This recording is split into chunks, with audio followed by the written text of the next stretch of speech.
At the meeting point of a desert, the mountains and the ocean lies a land full of contrasts. A place where modernity meets tradition and adventure begins where the beaten path ends. This is Oman. This time we are taking you on a truly unique journey, a 10-day road trip across Oman. We visited stunning beaches along the Arabian Sea, climbed the country's highest peak, Jebel Shams, and explored beautiful castles and historic forts that left us speechless. We'll show you the architecture, the culture, and what it looks like from a financial point of view. We'll also tell you why choosing a 4x4 car is the best idea. So if you want to see this country through our eyes, fasten your seatbelts and let's go! Over the course of 10 days, we covered more than 2,200 kilometers. From endless desert dunes, through majestic mountain ranges, to the turquoise shores of the Arabian Sea. Oman is a breathtaking country, yet still surprisingly unknown and overlooked by most travelers. And that's exactly why we want to show you what a mistake it is to skip it on your travel map. If you love discovering places few people have seen, subscribe to our channel and give this video a thumbs up. Follow us on Instagram as well and join us on our next adventures, because this is just the beginning.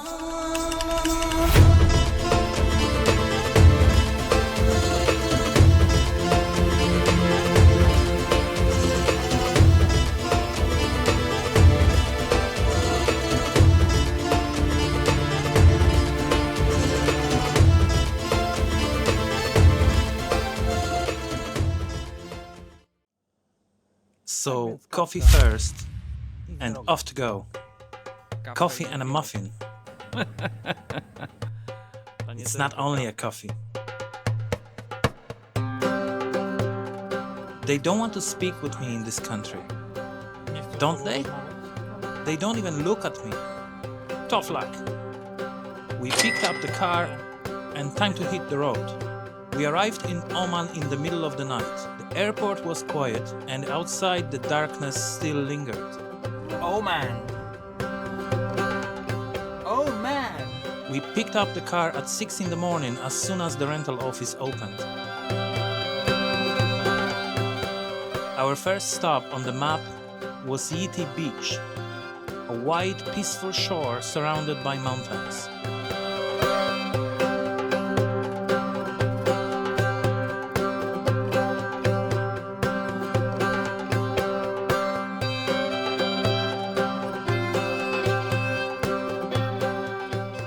It's 8 o'clock in the morning, 44 degrees.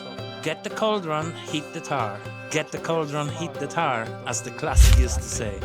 We've arrived to the first beach. So beautiful. We didn't get to the hotel yet, as we can only check in at 3 p.m. So we're not wasting time. We use it for visiting another spots on the way to the hotel. We spent about an hour there, soaking in the silence, the scent of the sea, and the first rays of sunlight over Oman. It was the perfect start to our journey.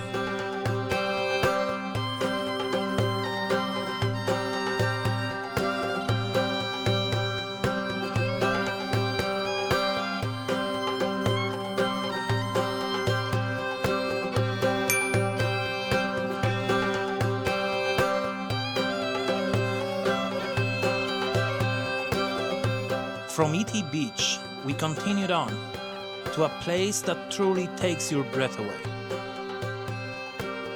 Yenkit Bay Viewpoint.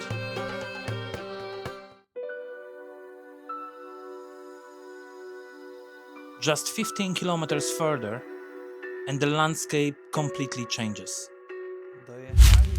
We got to the Yenkit Bay Viewpoint. Road didn't spoil us. It was really off-road to get here, but our Hyundai managed. So let's go to explore it.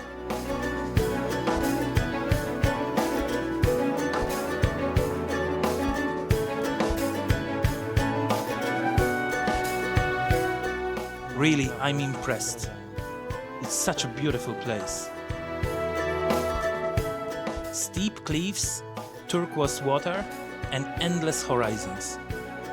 It's one of those places where you simply stand still and fall silent in awe.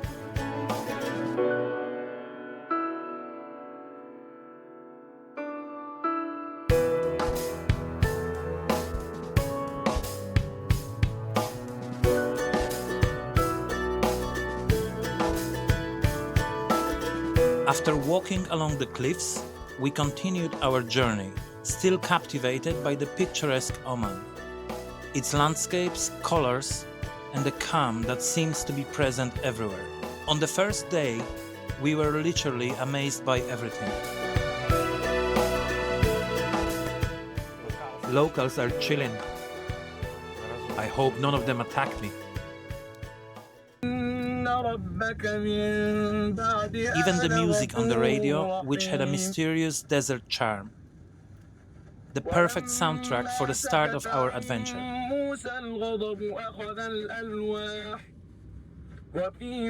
Just 20 kilometers away is a resort where we decided to stop. It's a complex hotels located right by the sea with pools, restaurants, and a beautiful view of the bay. We chose the Watera Jebel Sifah building. The apartment we rented just for one night had everything we needed, and it was in a perfect condition and very clean. The price per night was 70 euros, and in my opinion, definitely worth it.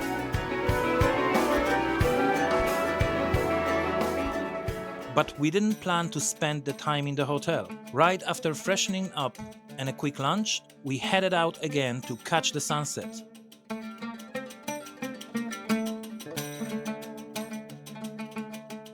We went to Bandar Al Khairan beach. Here you can rent a jet ski, take a boat ride, or simply relax enjoying the views and warm water. That first evening we weren't prepared for the jet ski. We didn't bring the right clothes. But in the next part we'll show you our jet ski ride on this very beach, because we returned here at the very end of our stay. On the way back, we found a spot where the sunset looked truly magical. Right nearby, local boys were playing football, adding even more charm to the scene.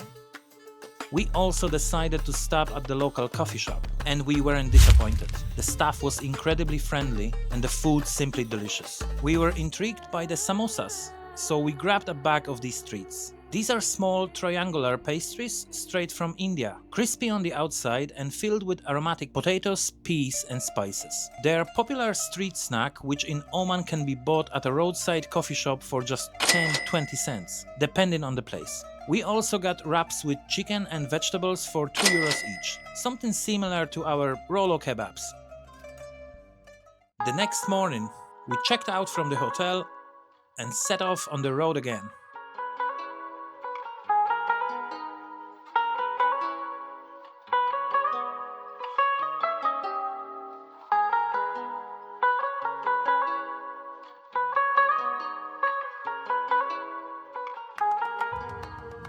Hey there, Oman, day 2. Greetings from the road. It's 8 AM and 41 degrees Celsius. Get the cauldron, boil the tar. Today we'll be exploring the 3 biggest wadi in the country. In our language, wadi means a river valley. There will be some hiking, some swimming, and in the second wadi, we'll be walking for about 3 hours. Exactly. The road isn't exactly forgiving. We're on a dirt track now, and it'll take about an hour and a half to get there. But don't get it wrong. We are not driving on the dirt roads all the time in Oman. These are just exceptions. Some of the places we visit require traveling on rough tracks. Overall, roads in Oman are in excellent condition. Highways and intercity routes are new, wide and very comfortable. And now, time for our first refueling stop.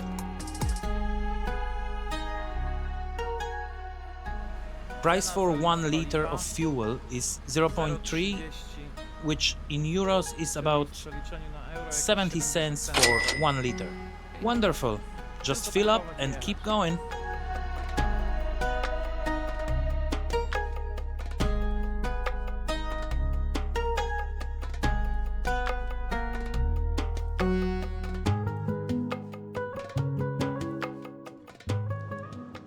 We stopped at a roadside diner for breakfast, because we left the hotel so quickly. We didn't even have a time to eat. We are really impressed with this country. The landscapes, how friendly people are, and how delicious and affordable the food is. We'll keep going as soon as we finish our meals. The mortadilla combo stole my heart, but I didn't dare to order it. Eggy, how is it? Not sure. I'm eating some kind of Indian-style egg. Delicious.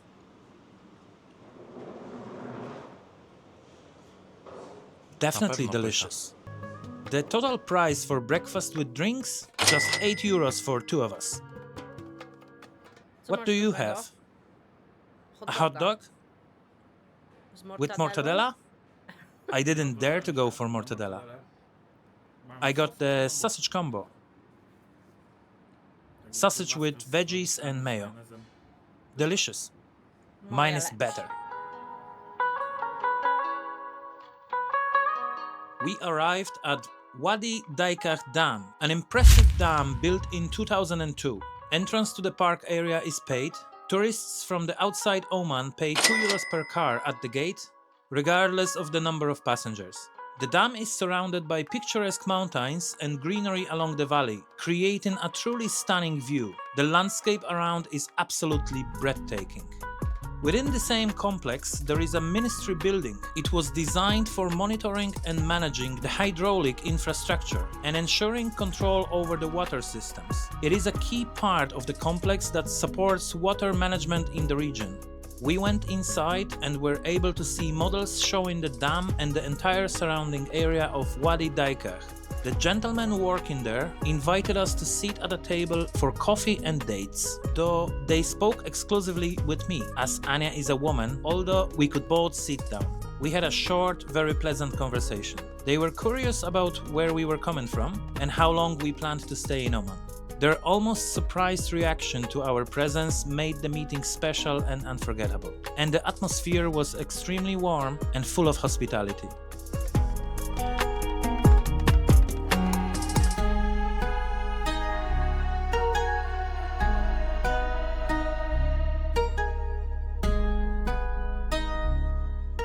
I parked the car in the staff parking right by the main entrance, and it was no problem at all. Everything went completely smoothly and stress-free.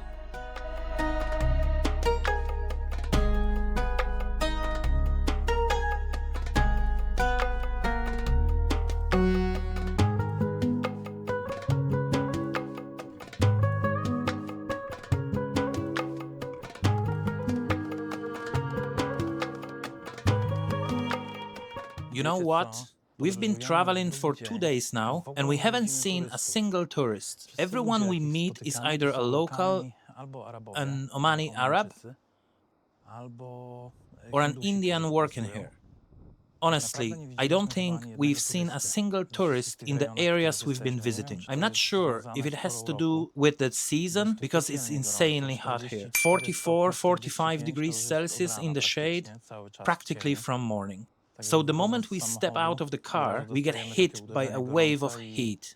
And I wouldn't say it's hard to breathe. There is a breeze, so you can breathe normally. But I don't mind that there are no other tourists around. It's absolutely beautiful. It feels like we have everything all to ourselves. After visiting the stunning dam, we headed 80 kilometers to the town Tiwi, more precisely to Wadi Shab. The entrance to Wadi Shab is paid. You need to buy a ticket for the boat. It's 1 Omani Rial per person for a round trip, which is about 2 euros per person. This fee covers both the ride to the start of the hiking trail and the return trip. Payment is made in cash directly to the boatman before the journey begins. We're on the ship. Well, more like a small boat. It's worth remembering that the last return trip is at 6 p.m. It's a small price for such an experience, and the ride itself is already an attraction. The boat takes about 2 minutes to cross.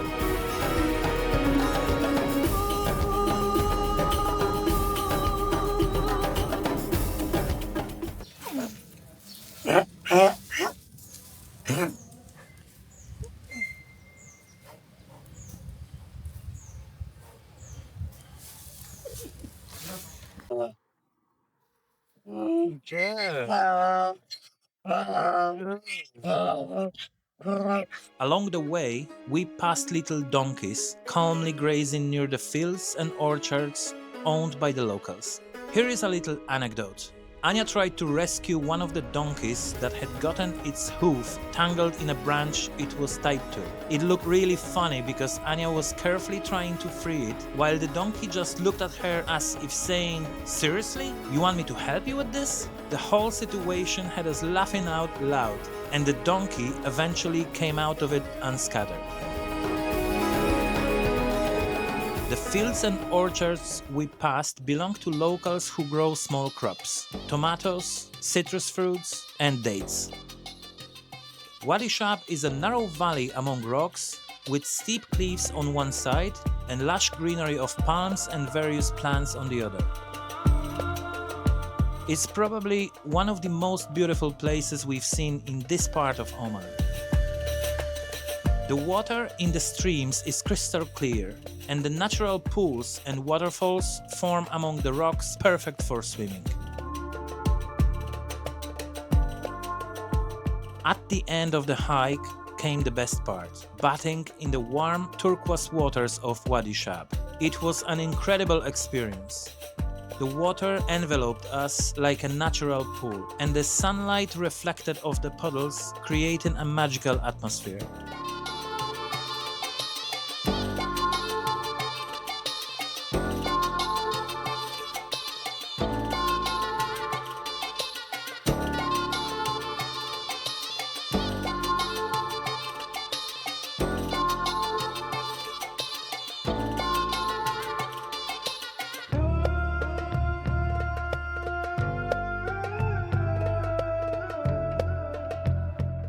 We also had a chance to enjoy a free fish spa.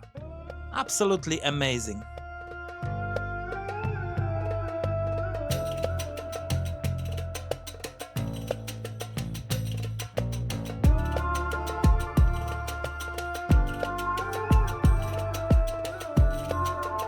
You could feel complete harmony with nature there, and the time spent in Wadi Shab will remain in our memories as one of the most beautiful moments in Oman.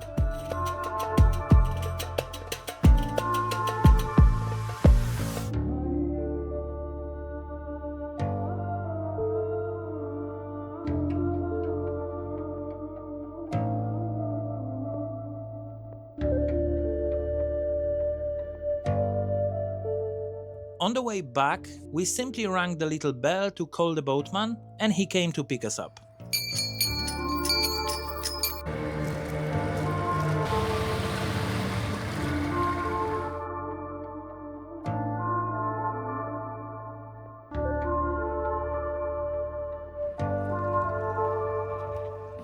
And we have arrived. Hello. Hello. And another room for one night.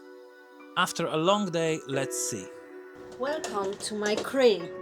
We stayed at Wadi Shab Beach Villa, literally 2 kilometers from the entrance to Wadi Shab. It's not a standard hotel, more like a guest house or B&B. Our room was entirely glassed, so through the walls you could enjoy views of the Arabian Sea. The room itself was small, but it was clean, and most importantly, only 50 euros per night. For dinner, we went into town. Another Indian restaurant whose name I can't pronounce.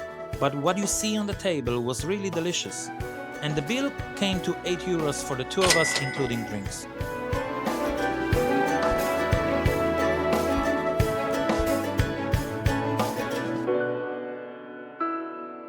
The next morning, just before 8 a.m., we hit the road again. Hey there! Oman, day 3. Today, this beautiful country greeted us with some awful weather. Only 34 degrees Celsius, cloudy skies, though it doesn't look like it'll rain. We are lucky we brought some warm clothes, because there is a chance we could get cold. We just arrived in Sur, and this is where we are starting our day today.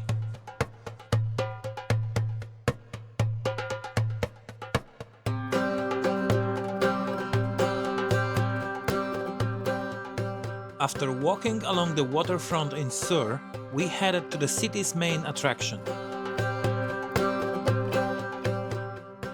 The Al-Ajah Lighthouse.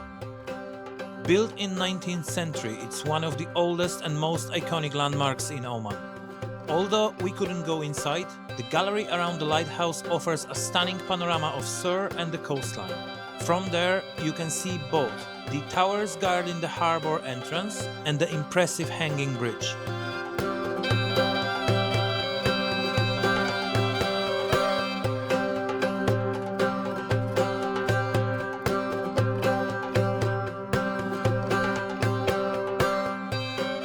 After visiting the lighthouse, we crossed to the other side of the water. There is a port with traditional wooden dhows. In the port, you can see both modern boats and few old wrecks, giving the area a unique and authentic maritime atmosphere. It's a perfect spot to experience the local sea life and the charm of Sur. We left Sur, heading towards our next stop and hotel. On the way, we stopped at Ras Al Jinz Turtle Reserve to buy tickets for the evening adventure, which we'll show you soon. We couldn't reach them by phone or book tickets online, so we decided to just drive there ourselves. On the way to the Pink Lakes, we stopped here by the Arabian Sea. It's blowing like crazy. Feels like Ireland. Yeah, it's like Ireland. But the wind here is totally different. It's refreshing. Yes, it's warm. It's really warm. Honestly, it's actually pleasant. With 34-35 degrees, this kind of wind feels like a pure relief. Today, it's generally very cold in Oman. Super cold. 34 degrees. But beautiful.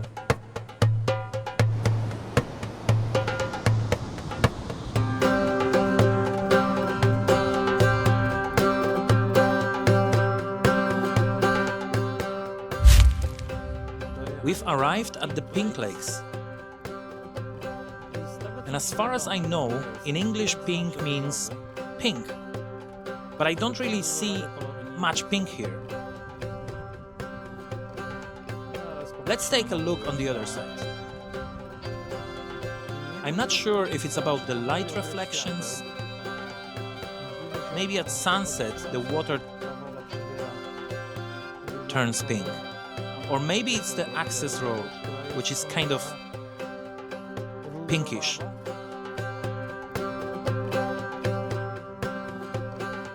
Either way, I don't really see much pink here, apart from the road.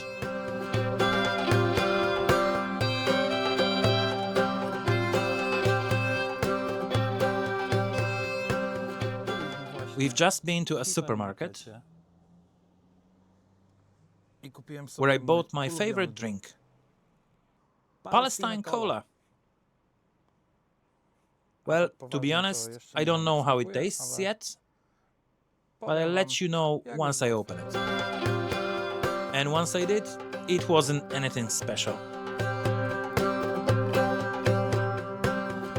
To be honest, this is the first time in our life we've seen wild camels. Usually when you see camels in tourist areas, they're domesticated. They belong to someone and wear saddles. But here, along the road, there was a sign warning about wild camels. And we've just met some. After visiting the Pink Lakes, we continued our journey to the next hotel, Asilah Hills Resort. It's a brand new hotel operating for just over a half year at the time of our visit. We had to pay in cash because conveniently the terminal for cards didn't work. The room cost €110 per night with breakfast included. It was huge, spotless and really comfortable. Nothing was missing, well, maybe except for a few extra towels. But outside the room, which was ready for guests, the rest of the hotel felt more like it was still in a trial opening phase. There were no direction signs in the hallways, cables and electrical boxes were sticking out of the walls, no real greenery around, just artificial grass. In the lobby, no signs pointing to the restaurant, and around the hotel, scattered trash, loose wires, no ashtrays or bins anywhere inside. And that's a shame, because the location itself is absolutely brilliant. I'm convinced that once they fix all the little imperfections imperfections, it'll become a fantastic spot for relaxation. For now, though, it feels like a resort was opened just a bit too early, and the pace of the improvements isn't quite keeping up with the owner's ambitions. Luckily, dinner at the hotel restaurant made up for all our disappointment. The food was absolutely delicious, although the restaurant itself looked like a cheap cafeteria where time stopped about 40 years ago. I had a half-grilled chicken with fries and vegetables covered with a local naan-style flatbread. Anya ordered pasta with breaded chicken in a creamy mushroom sauce. Both dishes were fantastic, although the total bill was 28 euros. And right after dinner, we got back into the car and headed towards the Ras Al Jinz Turtle Reserve. It's dark already. We've arrived at the Ras Al Jinz Hotel, from where we'll head out to the Turtle Reserve. I hope we'll be lucky enough to see some turtles laying their eggs. It's 8:30 p.m. See you soon. The ticket for this kind of experience costs 24 rials for 2 people, so 12 per person.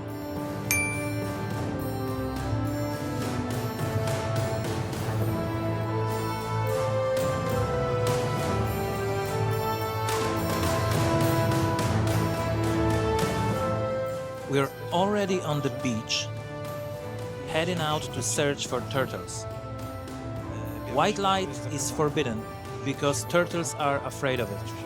Our guide uses a red light.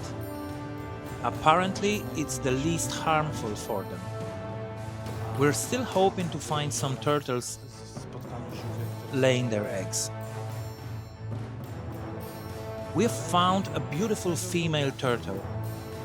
She's about 80 centimeters long.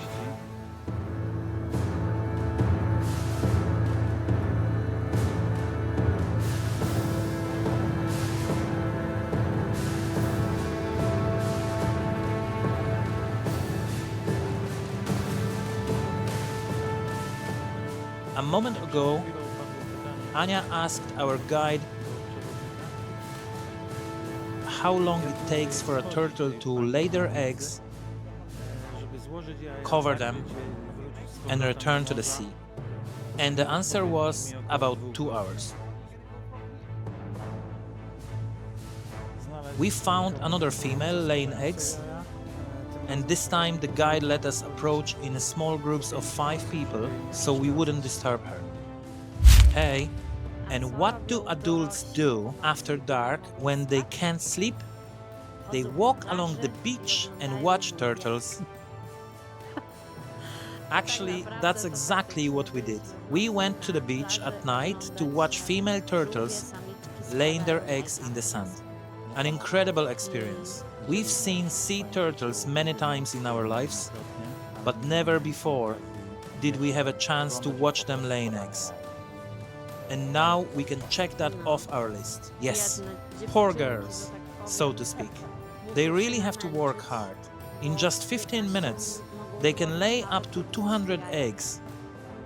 Then they have to cover all the eggs with sand, fill in the whole hole they dug to lay them, and finally return to the sea. The whole process can take over 2 hours.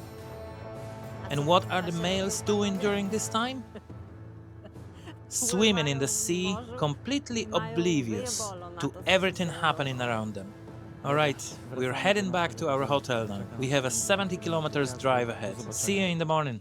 Unfortunately, breakfast at Asilah Hills Resort was very disappointing. It was served as a buffet, but the selection was really limited. A few Arabic porridges, some local bread, a fruit cookie, and eggs from the menu. On top of that, the brewed coffee was awful. For a resort of this class, we definitely expected something better. A bit more variety and quality would have been really welcome, especially at this price.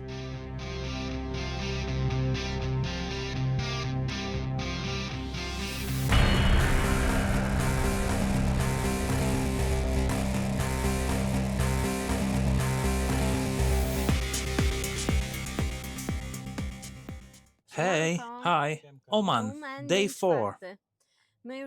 We've already checked out from our previous accommodation, and we are about to set off. We have about 2 hour drive ahead. Today, we'll be staying overnight in the Wahiba Sands desert. As Anya mentioned, we'll drive for about 2 hours. We'll arrive at nearby gas station, where a 4x4 jeep will pick us up and drive us roughly 30 kilometers across the desert to the camp. From there, we'll enjoy the Omani sands, the dunes. Come along with us. We're on our way to the desert, and I just remembered something from last night, when we went to watch the turtles. A tire pressure sensor warning appeared on the dashboard. I pulled over to the side. The road was fairly wide. It was pretty dark, and I turned on the hazard lights to be more visible to the passing cars. This took a few minutes. I got out of the car, checked the tires, saw the pressure was fine, got back in, and started browsing the internet to see how to reset the warning on our Hyundai. In the meantime, 3 cars passed by, and each of them stopped. One guy even turned around to come back. They were local people. Every single one of them asked if I was okay, if I needed help. I was in shock, because back home, things like this just don't happen. If someone is stopped on the side of the road, hazard lights on or off, people generally don't care. But here, everyone helps each other. And I noticed it wasn't just this one situation. Another time, I saw 2 restaurant owners working next to each other, helping one another. If one had more customers and the other had fewer, the one with the fewer customers would go next door, clean tables, take away dishes, help out. So it was honestly incredible, right? In our culture, this just doesn't happen. We packed our things to the jeep, and we are heading to the desert. The transport to the desert for 2 of us cost 70 euros. We're already on our way to the desert with our wonderful driver. He's going like crazy. Tonight, we'll be going on an adventurous ride across the dunes with him. But for now, we're driving calmly towards the camp.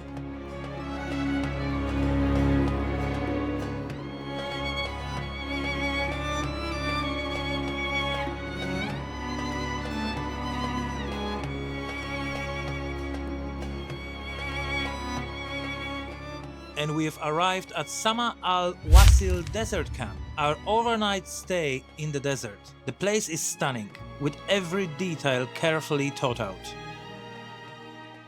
Guests stay in charming air-conditioned bungalows, and the cost with full board is 100 euros per night for 2 of us.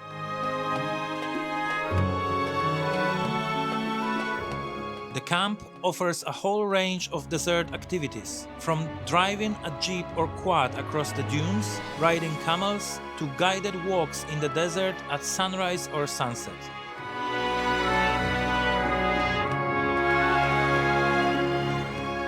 There is also an open-air cinema, perfect for relaxing after a long day. The films are shown in English. And here we are in the room. We've arrived. Well, room might not be the right word. We're actually in a bungalow. It's hot outside, but the bungalows are air-conditioned. As you can see, the AC is running right above me. The whole camp is just stunning. I hope it'll look even better in evening. And for sunset, we'll take a jeep ride across the dunes.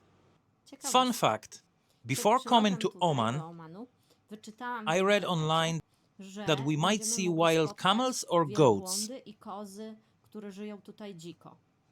Turns out that's not true. Our driver, who grew up here, told us that the only truly wild animals in Oman are donkeys. Camels and goats all have owners. Last time, when we were driving, we got really excited thinking we had seen wild camels. Not really. Those camels were just running around without harnesses. But still, it was nice to see them. And finally, The moment I had been waiting for, a jeep ride across the desert. Those huge golden dunes looked like a real challenge, and the adrenaline kicked in immediately. Our driver handled it perfectly, confidently tracking steep climbs and descents, smoothly and effortlessly, as if he owned the terrain, just like his Land Cruiser, which seemed made for these conditions. Honestly, our rented Hyundai, even though it's a 4x4, would probably have gotten stuck on the first sands of this desert. Every climb, every descent, every turn gave a real sense of control over this wild, vast landscape. It felt like stepping into a completely different world, full of sun, wind, and endless golden dunes. I couldn't get enough of the feeling of freedom and closeness to nature that driving in such a wild terrain gives. During the ride, we also had some time for ourselves to take photos in the setting sun. That whole experience was simply amazing.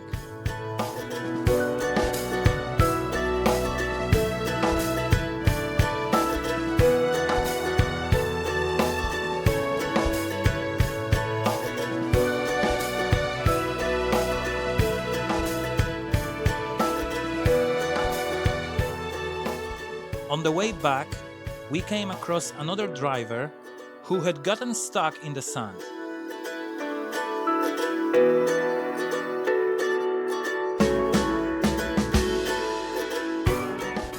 Our driver, with the help of some friends, skillfully helped him get out, showing just how important teamwork and experience are in the desert.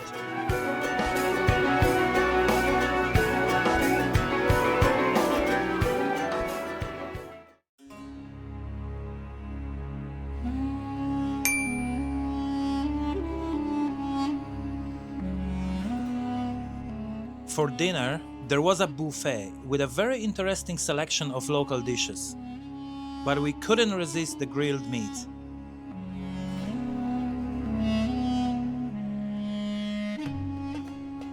Heads up, in addition to the familiar chicken, we had the chance to try camel meat. The seasoning was perfect, although I have to admit it was a bit chewy.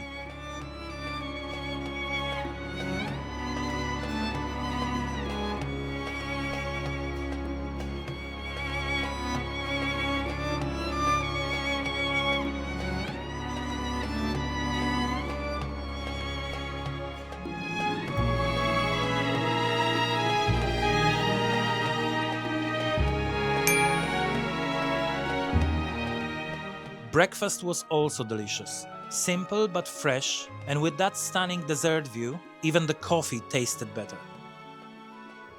We left Sama Al Wasil Desert Camp with wonderful memories of our stay here.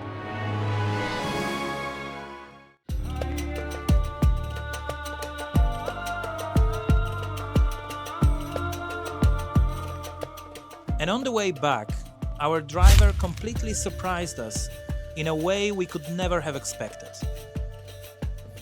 On our way from the desert hotel back to the gas station to pick up our car, our driver invited us to his home. He offered us a traditional Omani coffee. We had a few dates. I'm honestly shocked. Such a beautiful hospitality. And his house, really stylish and cozy. Truly, I'm amazed. We also found out that he's opening his own desert camp soon. And just to be clear, this isn't any kind of paid promotion. Out of pure kindness, we're sharing the name of his place because it's truly worth checking out. Today, we say goodbye to the Omani desert, a place that'll stay in our memories for a long time. But this isn't even halfway through our adventure. In the next episode, we are heading further towards the majestic forts and stunning castles of Oman. We'll venture into the mountains to see the Grand Canyon of Arabia and reach the highest peak in the country. Then we'll return to the capital, Muscat, where even more local flavors, unforgettable sights, and underwater adventures await. We'll set off on a boat trip to snorkel with sea turtles and see Oman from a completely new perspective. Every every day in this country reveals something new, surprising us and leaving us in awe. If you want to see the rest of this incredible journey, subscribe to our channel, give us a thumbs up and join us in the next episodes. This is just the beginning of our Omani adventure.